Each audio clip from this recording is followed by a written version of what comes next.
Seigneur Dieu, bon Dieu, parle-moi, Seigneur Jésus. Je te Parle-moi, parle-moi, Seigneur, de Dieu de gloire. Parle-moi, Seigneur Jésus-Christ. Je veux écouter ta voix, Seigneur Jésus. Parle-moi, Seigneur Jésus. Pour la gloire de ton nom, Jésus.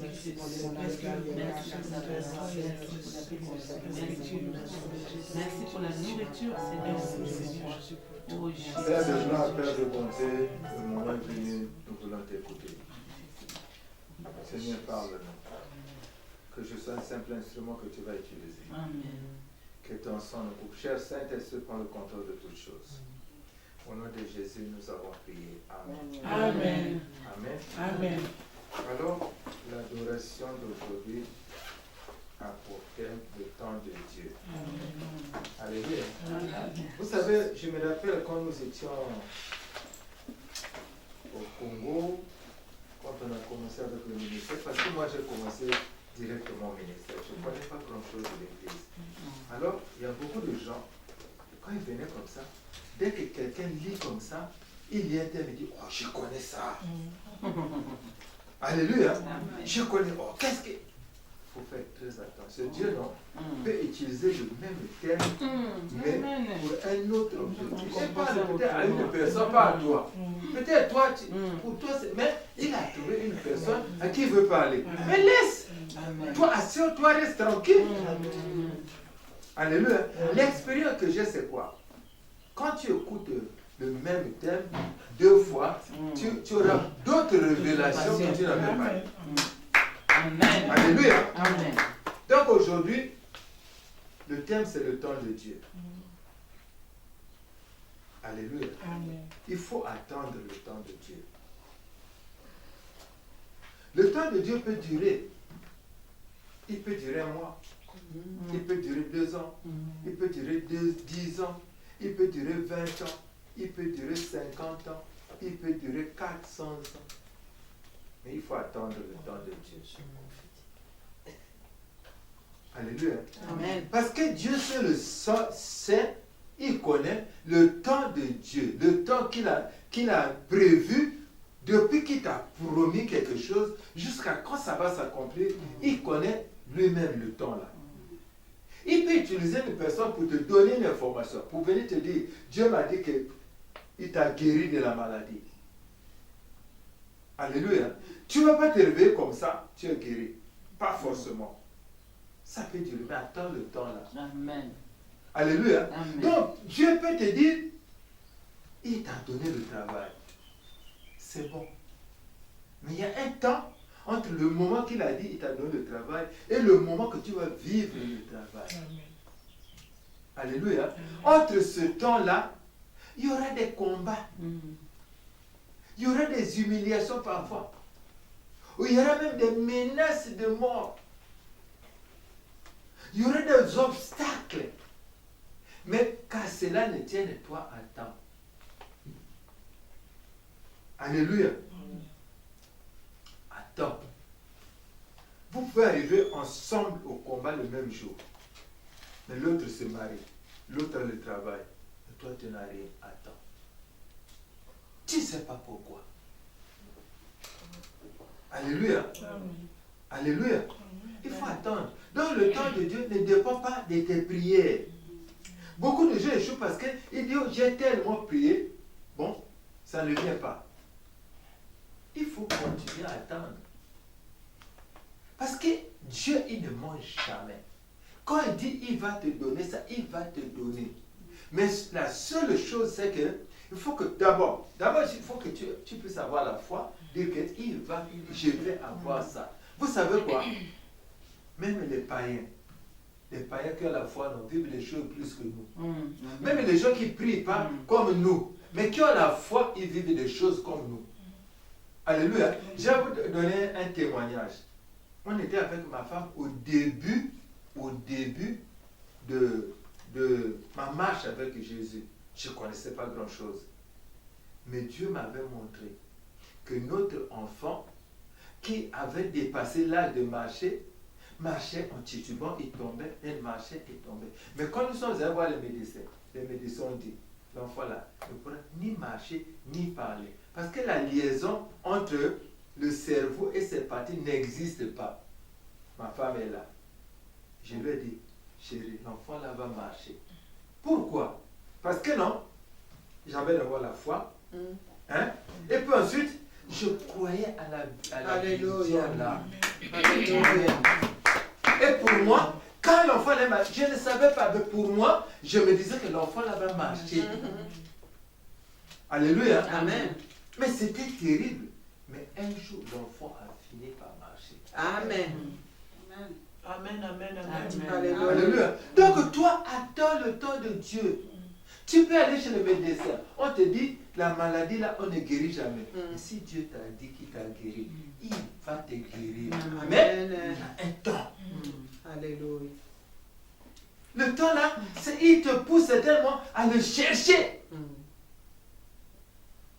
Alléluia. Et c'est pourquoi. Parce qu'une fois si tu es guéri, il ne faut pas que la maladie revienne. Donc il faut attendre le temps de Dieu. Alléluia. Amen. Alléluia. Amen. Beaucoup de gens, non, Dieu les a appelés, mais ils n'ont pas attendu le temps de Dieu. Il y a des gens que Dieu a pris, l'a mis à côté de maman Hollande pour qu'elle devienne une grande dame. Mais elle n'a pas attendu le temps. Parce que comme elle parle en langue, comme elle fait des choses extraordinaires, elle pense que c'est le temps. Non. Est-ce que Dieu t'a dit que c'est le temps? On t'a mis là parce qu'elle, c'est une servante de Dieu. Tu dois apprendre auprès d'elle pour devenir grande dame. Amen. Beaucoup se sont arrêtés en chemin. Et quand tu pars avant le temps de Dieu, tu vas agir par la chair. Et le malin va même te récupérer.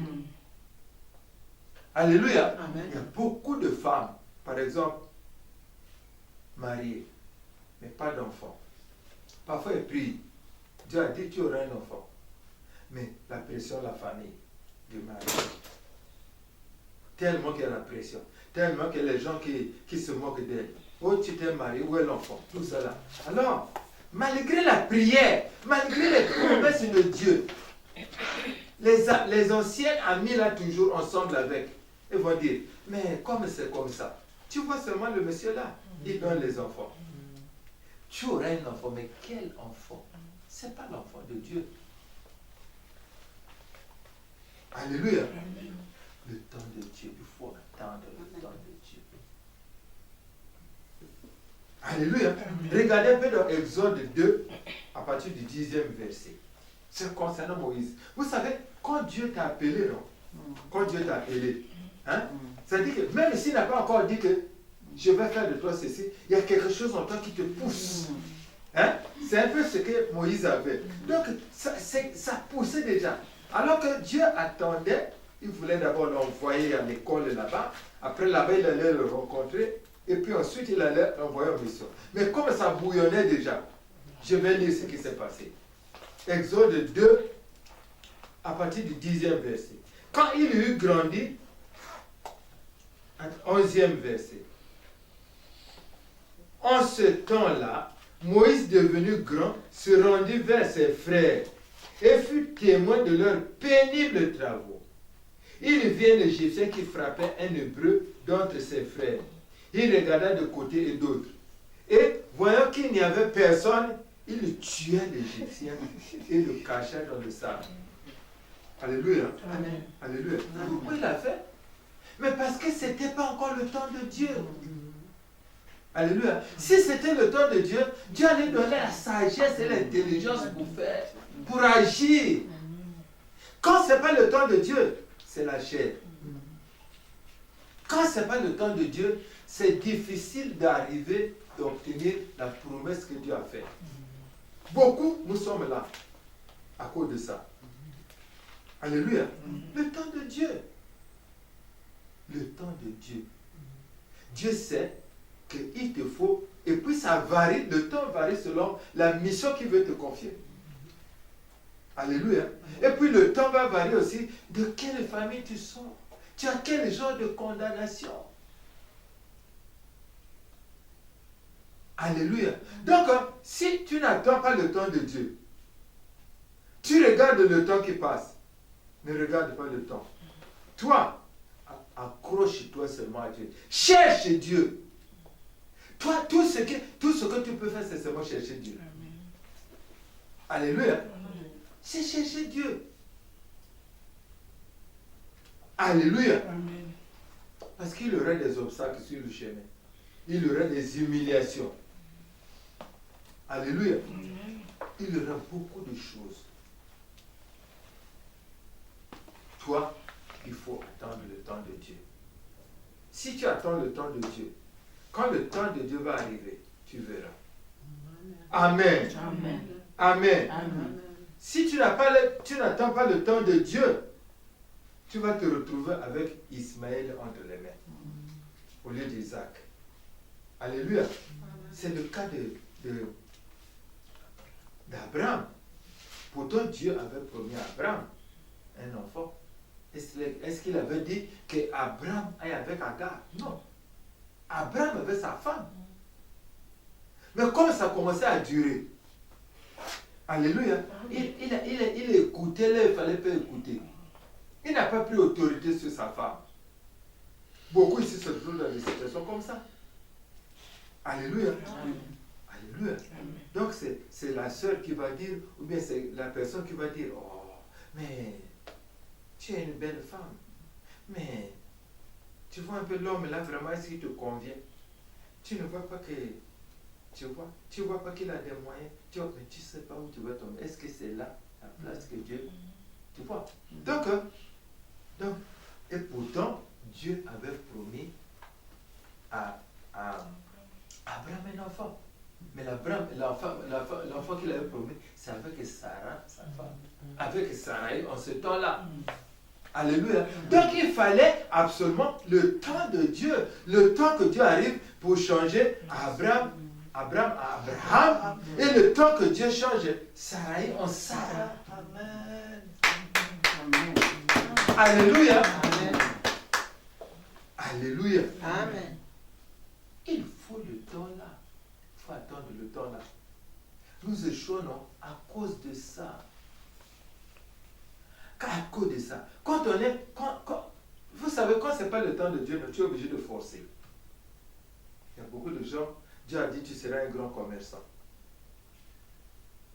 Alors, tu pries, Dieu a dit tu seras un grand commerçant. Tu commences à réfléchir.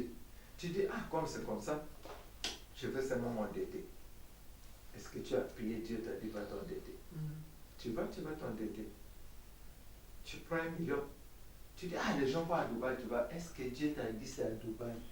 Parfois, que ce n'est pas à Dubaï. Tu vas à Dubaï. Tu vas aussi acheter les marchandises comme les autres. Tu prends aussi ce que les autres voient. Peut-être Dieu t'a dit autre chose. Alléluia. Amen. Et tu te retrouves avec les marchandises et ça ne marche pas. Tu commences à accuser Dieu. Est-ce que c'était le temps de Dieu? Si c'est le temps de Dieu, non. Une porte va s'ouvrir. Quelqu'un va peut-être te dire, accompagne-moi à Dubaï. Tu dis, mais je n'aimais pas là. Je dis, accompagne-moi seulement. Alléluia. Amen. Tu te retrouves à Dubaï. Après, il dit, au fait, mais j'ai assez d'argent là. Si je te donnais 1 million, tu achètes des trucs, après tu peux me rembourser. Il dit, oui, je peux. C'est à partir de là seulement.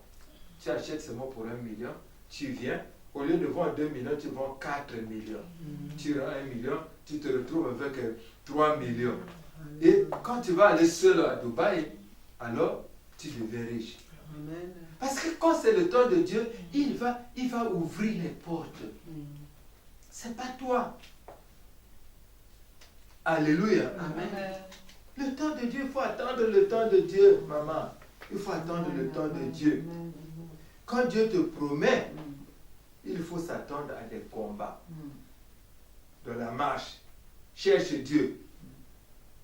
Alléluia. Cherche Dieu. Nous allons lire 1 Samuel 16.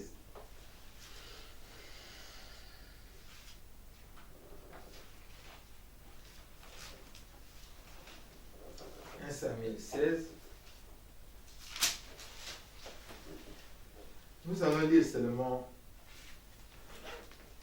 de 11 à 13. Puis Samuel dit à Isaïe, sont ceux-là tous tes fils?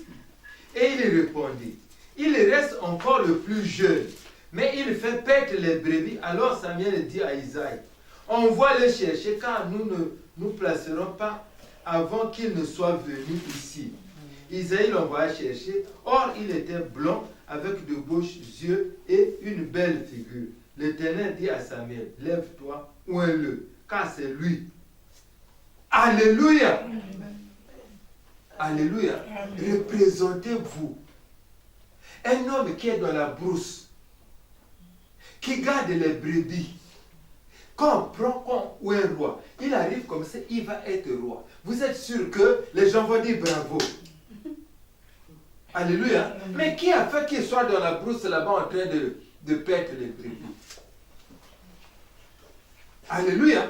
Donc, on a décidé que lui, il est même le plus jeune, mais on le condamne, il doit être là-bas. Alléluia. Donc, dans votre famille, on a dit personne ne mettra au monde, ou bien personne ne va se marier. Maintenant, toi, tu arrives au combat. Dieu dit, toi, tu vas te marier. Alors, tu penses que c'est facile comme ça? Parce que Dieu a dit, tu vas te marier, tu commences à te frotter les mains. Mais regarde un peu ta famille. Est-ce que les gens se marient? Alléluia. Alléluia. Mais si les gens ne se marient pas, c'est sûr que toi, tu es dans la même situation. Mais il faut que tu cherches Dieu. C'est dans la marche en cherchant Dieu là que lui va t'ouvrir les yeux pour montrer comment vous êtes condamné, comment vos rêves de mariage sont quelque part. Et il va t'amener comment tu vas chercher la robe de mariage. Et tu vas te réveiller un jour, tu te maries. Alléluia. Donc, si Dieu te fait une promesse, attends-toi à des combats. Alléluia. Alléluia. Mais il ne faut pas se frotter les mains. Il ne faut pas se frotter les mains. Il faut chercher Dieu. C'est une marche. Il y aura des obstacles. Alléluia. Et les obstacles que tu vas rencontrer, si tu prends le cas de David, le premier obstacle, c'est son grand frère. Alléluia. Vous ne voyez pas que c'est scandaleux? C'est son grand frère. Alléluia. C'est son grand frère qui se lève. Parce que c'est là-bas qu'on allait le distinguer. Il allait tuer Goliath. Dieu l'avait armé pour tuer Goliath, pour se distinguer. Mais son frère va dire, regarde-moi celui-là. Hein? Je connais les rusés. Alléluia. Alléluia. Pourquoi il faut qu'on lise ça pour que vraiment, pour que nous puissions. 1 Samuel 17, 28. 1 Samuel 17, 28. 1 Samuel 17, 28 dit ceci. Eliab, son frère aîné, qui l'avait entendu parler à ses hommes, fut enflammé de colère contre David. Est-ce qu'il avait à s'enflammer de colère? Et il dit, pourquoi es-tu descendu? À qui as-tu laissé ce peu de brebis dans le désert? Je connais ton orgueil et la malice de ton cœur. C'est pour voir la bataille que tu es descendu. Son grand frère. Alléluia. Quand vous prenez pour Joseph, c'est son grand frère qui dit tuons-le. On va voir comment ces songes vont se réaliser. Mais parce que Dieu avait dit qu'il va devenir grand. Alléluia. Donc si Dieu te promet, il faut t'attendre à des combats. Les combats vont venir de la même de ta propre maison. faut chercher Dieu. Alléluia. Donc, David, c'est son frère, le premier. Alléluia. Moi, je te demande pas d'aller haïr tes parents ou tes frères. Non, je te dis seulement que c'est le cas de David. Moi, je ne connais pas ton cas. Mais ça, c'est le cas de David. Mais tiens-toi bien, car cela ne tienne. La situation de chacun de nous n'est pas loin. Alléluia. La parole de Dieu dit non. L'homme mourra comme ennemi des gens de sa souffrance. Amen. Mais si tu cherches Dieu, tu auras le dessus. Amen. C'est ce qui est plus important. Alléluia. Amen. Quand tu regardes par la suite, mais toute sa vie, il va vivre caché. Vous allez lire les passages. 1 Samuel 18, 7 à 9. 1 Samuel 21 à partir du premier verset. 1 Samuel 22 à partir du premier verset. Vous allez voir qu'il sera combattu par Saül toute sa vie. Donc, tout le temps, Saül voulait seulement le tuer. Alléluia. Amen. Donc, Dieu va te promettre peut-être un enfant. Tu verras que tu vas passer par des fausses couches. Mais comme Dieu t'a promis un enfant, tu auras l'enfant là. Toi, cherche seulement Dieu. Ça peut durer. Mais toi, cherche Dieu. Parce que Dieu va te montrer pourquoi les enfants, pourquoi tu fais des fausses couches. Dès que tu sauras, tu verras que la prochaine fois, tu vas tomber enceinte. La grossesse ne va pas couler. Alléluia. Amen.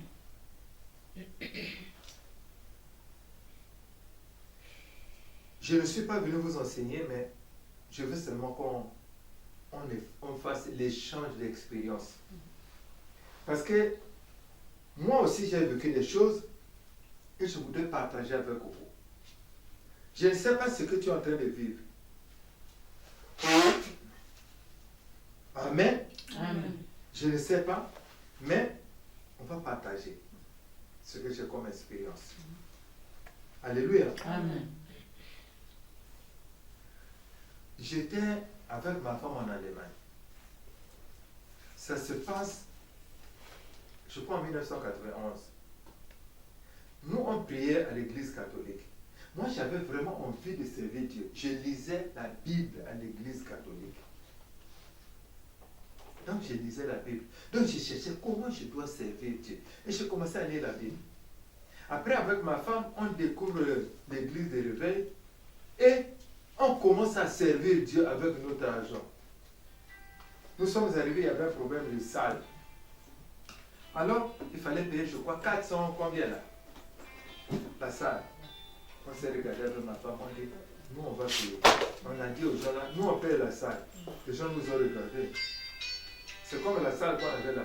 C'était 1000 et quelques. Nous on dit, nous on va payer. Et on a payé. Et il y a un pasteur qui a dit, toi tu seras serviteur de Dieu. 1991.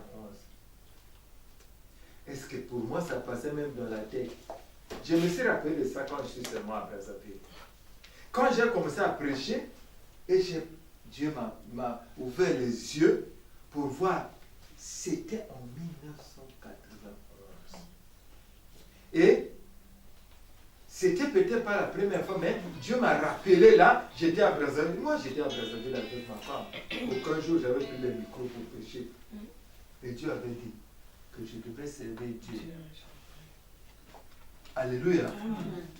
Alléluia. Amen. Donc, des années se sont écoulées. Alléluia. Et ça a fini par s'accomplir. Nous sommes ici avec vous. Je me retrouve parfois à Poitiers où on me dit, c'est toi qui dois conduire, comment on appelle, la retraite. C'est toi qui dois conduire l'adoration. Alléluia. Amen. Donc si Dieu promet, tu vas toujours arriver. Mais pour arriver là, c'était pas facile. Alléluia. Amen. C'était terrible. Avant de passer par là où nous sommes passés, avant de passer par les combats que nous avons vécus, je vais encore revenir sur 1997 où avec ma femme, on était rentré en jeûne de 14 jours avec les enfants et Dieu a dit on devait le servir en Europe. Donc, ça s'est ajouté encore, c'est un rappel de ce qu'on nous a dit à Bonn. On devait servir Dieu en Europe. Comment? Mais c'était terrible. Parce que nous sommes passés par des combats qu'on appelle des combats, des grands combats.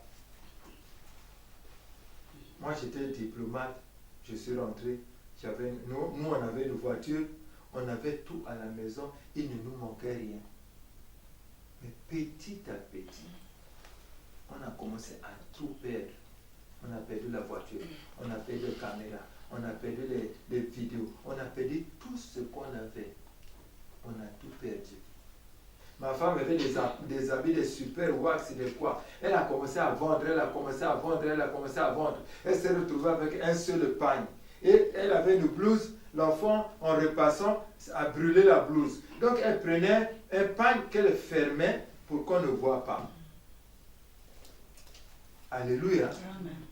Alléluia. Amen. C'est par là que nous sommes passés. Mais aucun jour, on n'avait abandonné la prière.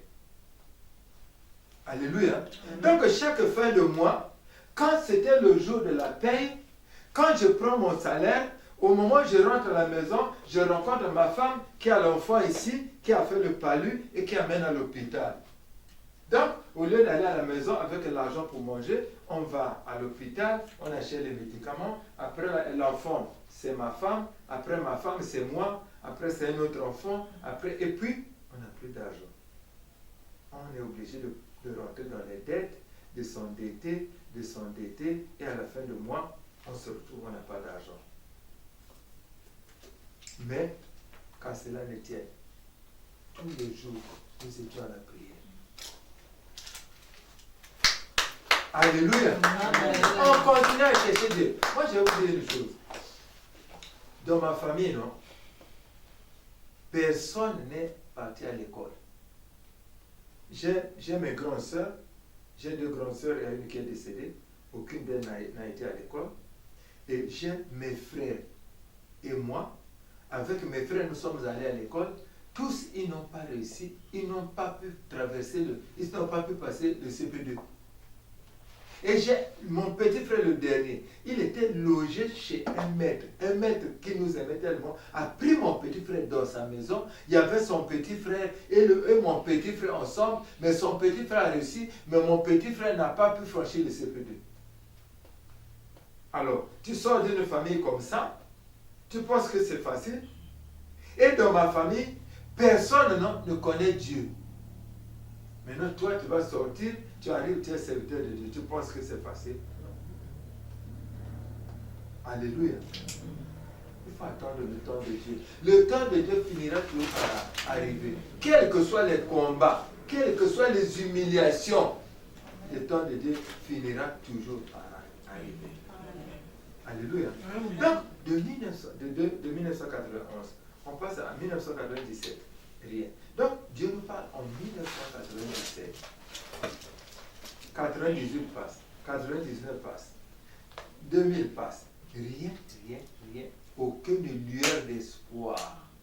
Mais nous, on allait toujours à... Au contraire, en ce moment-là, avec ma femme, toutes les nuits, on était à la veillée. On finit la veillée. Après, chaque fois on venait, on commence l'intercession. On finit l'intercession, on reste pour la veillée. On fait la veillée et à 4 h du matin, on rentre à la maison. Après, elle va au travail, moi je vais. On faisait comme ça tous les jours. On cherchait Dieu. Alléluia. Qu'est-ce que Dieu t'a promis? C'est pas sur un plateau. Alléluia. Nous avons persévéré comme ça. On a cherché Dieu. On a cherché Dieu. À un certain moment, on a quitté la maison. On habitait à la chambre haute. C'est là-bas qu'on priait là-bas. On dormait là-bas. On a fait des mois.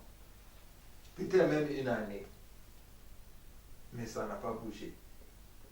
Mais nous sommes restés là. On n'a pas fait comme Abraham. Alléluia. Nous avons persévéré. Alléluia. Amen. Donc, il a fallu attendre 2013. Regardez vous-même. De 1997 à 2013. Ça fait combien? Vous pouvez calculer. Alléluia. 7 ans. Alléluia. Alléluia. Donc, il a fallu attendre tout ce temps-là. Donc, un certain janvier, un certain 7 janvier, d'abord avant ça, écoutez-moi bien. Donc, en 2011, mon chef m'appelle.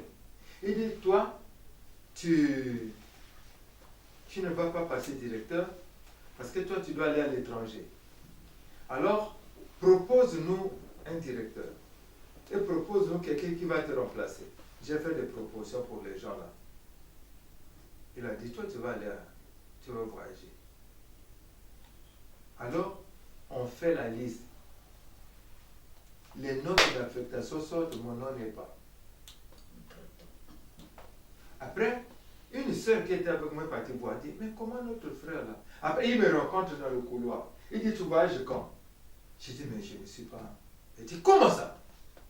Il va regarder dans son ordinateur et il regarde comme ça.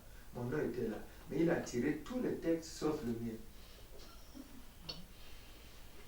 Alléluia. Amen. Après, il a quand même pris le texte. Il est parti voir le ministre. Le ministre dit non. Là-bas, il n'y a pas de place. Il ne signe pas. Quelques mois après, il fait encore la lettre. Il va chez le ministre. Le ministre barre comme ça. Il renvoie le texte. Donc 2011 passe, 2012 passe. Donc c'est en 2013 que la note là sort. Et la note là sort en janvier, le 7 janvier. Février passe. Mars passe. Tous les autres qui ont été affectés avec moi sont partis en pause, sauf moi. Donc, mars passe, avril passe, mai passe, juin passe. Je suis toujours à Brazzaville. On est parti dire à tout le monde, où on a annulé l'affectation. On est parti dire à ma femme, ah, vous c'est fini. Ton mari, la note a été annulée. C'était grave. Mais pendant ce temps, j'étais toujours à la prière. J'avais même quitté ma maison. Je suis allé m'enfermer. Entre parenthèses, je reviens. Vous savez, un jour, avec ma femme, nous étions à la veillée de prière. Alors une maman arrive. Elle me dit, oh, papa, tu sais les nominations sont sorties. Je dis, ah bon, hein? Elle dit, mais toi tu n'es pas. Je dis, ah, gloire à Dieu.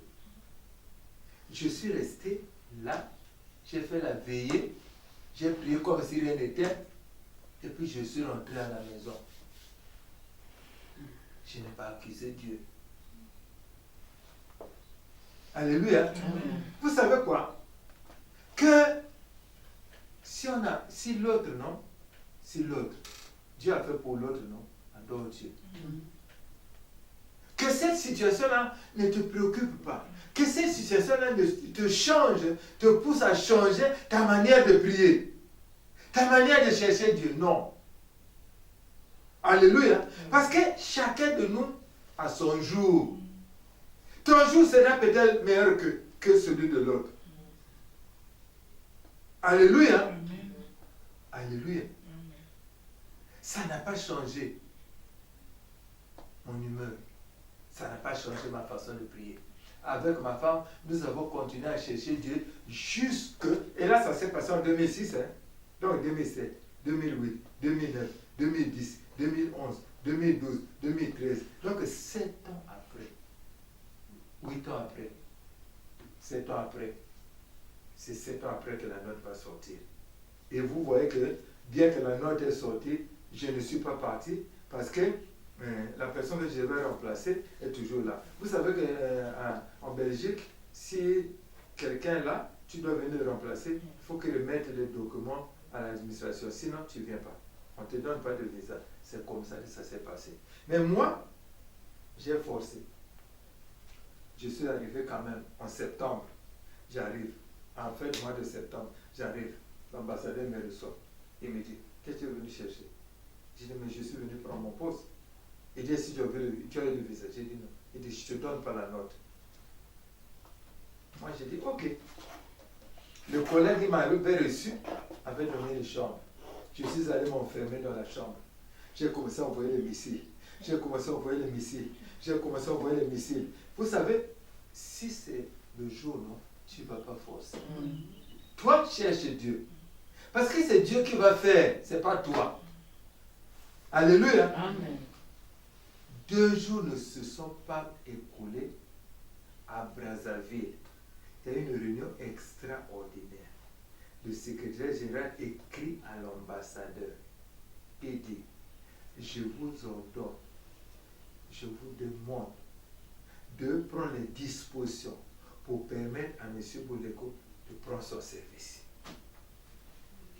Vous n'avez pas compris. Alléluia. Amen. La situation qui a duré des mois et des mois, c'est l'ordre qui vient de Brazzaville, qui demande à l'ambassadeur de prendre les dispositions pour que M. Bouleko prenne ses services. C'est comme ça que ça s'est passé. Donc, le même jour, l'ambassadeur était obligé de faire la note de prise de service. Alléluia. Amen. Alléluia. Amen. Donc, pour Dieu, pour qu'il nous envoie le servir en Europe, il fallait qu'on passe par là. Pour lui, il savait que si on arrive à Bruxelles, après il nous envoie à Glénan. Donc ça veut dire qu'il y a un chemin que Dieu a préparé pour toi. Il y a des gens, non, il a un diplôme. Il est peut-être un expert comptable. Mais, il y a un frère qui a peut-être son entreprise. Il dit, bon, écoute, chez moi là-bas, il n'y a pas d'expert comptable. Mais, tu peux être là, hein. On te met portier et c'est toi qui es à la porte. Il dit, tu dis, moi, un expert comptable, je vais être là, au portail, tout le monde va me voir. Alléluia. Oh, tu ne sais pas que Dieu, il veut t'amener à un autre niveau. Oh, pour qu'il te fasse monter, il veut que, tu sais, on ne peut pas monter, si tu es en haut, tu ne peux plus monter. Donc, il faut être en bas pour monter. Amen. Alléluia. Amen. Donc, il te met là, il sait que dans 3 ans, l'expert comptable là va être retraité. Et on va chercher un expert comptable. Dieu va introduire ton dossier lui-même. Amen. Amen. Alléluia. Amen. Aussi simple. Donc Dieu pour toi, tu arrives, tu es portier. Tu dis, ah, portier, je veux au moins avoir mon salaire. Je ne veux pas dépendre de mes parents. Bon, après, je vais chercher. Mais toi, si c'est le temps de Dieu, non, toi, tu ne vas pas chercher. C'est toi qu'on va chercher. Amen. Amen. Alléluia. Amen. Alléluia. Amen. Alléluia. Amen. Donc, tu es là, un matin comme ça, tu vas te lever, on va dire, oh, mais l'expert comptable, mais notre frère là, ah bon, apporte le dossier. Hier, on t'avait vu à la porte, on rentre, on regarde, il n'y a plus quelqu'un, on trouve c'est maintenant pour bon homme, on dit, oh, mais le gars qui était là, il est où? Dis-toi qu'il a étudié en Russie. Il dit non, mais c'est le chef là-bas. Et il rentre comme ça, il te trouve le chef. Amen. Amen. Amen. Le temps de Dieu. Parce que pour Dieu, il fallait que tu passes par là. Tu sais, il y a des responsabilités, non? On a besoin des gens brisés. On n'a pas besoin des gens orgueilleux. On a besoin des gens brisés. Amen. On a besoin des gens humbles. Amen. Et Dieu veut que, comme c'est lui qui te choisit, qui te met là, ça dit que tu sois réellement l'homme qu'il veut. Et tu dois passer par un chemin. Pas par où tout le monde passe. Alléluia. Amen. Le temps de Dieu. Alléluia. Amen. Si vous regardez, quel que soit par où David est passé, il a fini par être roi. Amen. Amen. On peut lire ça dans 2 Samuel 5, 1 à 5. Et puis nous allons terminer. 2 Samuel 5, 1 à 5, on va lire. Toutes les tribus d'Israël vinrent auprès de David à Hébron et dirent, voici nous sommes tes os et ta chair. Autrefois déjà, lorsque Saül était notre roi, c'était toi qui conduisais et qui ramenais Israël. L'Éternel t'a dit, tu paîtras mon peuple d'Israël et tu seras le chef d'Israël. Ainsi, tous les anciens d'Israël vinrent auprès du roi à Hébron et le roi David fit alliance avec eux à Hébron devant l'Éternel. Ils oignirent David pour roi sur Israël. Que Dieu bénisse sa parole. Amen. Amen. Amen.